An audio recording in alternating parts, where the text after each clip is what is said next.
কাজে নারাজ, আমরা বান্দারা সেই 3 কাজে। হঠাৎ যদি মেহমান চলে আসে, আমাদের মুখে থাকে আয় বেরার টাইম 9 বাজছে না, কথা বলেন না কেন, ঠিক না? আল্লাহ খুশি, বান্দা নারাজ।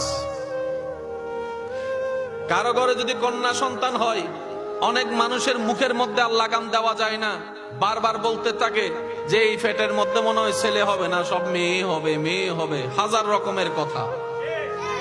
কথা বলেন ঠিক কিনা?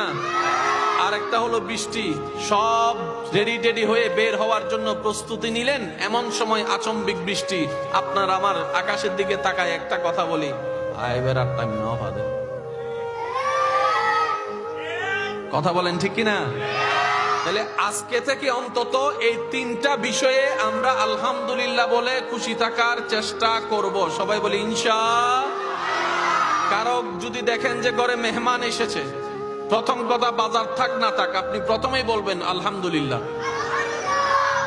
যদি প্রশ্ন করে তোমার ঘরে বাজার নাই নিজে খাওয়ার মতো, মেহমান দেখে তুমি খুশি হলা কেন, আপনি বলবেন আমার রাজ্জাক যিনি রিজিক দেয় তিনি মেহমান পাঠিয়েছেন, সুতরাং মেহমানদারি কিভাবে করব আমার টেনশন করার দরকার নেই, যিনি রিজিক দিবেন তিনি রিজিকের ব্যবস্থা করে দিবেন।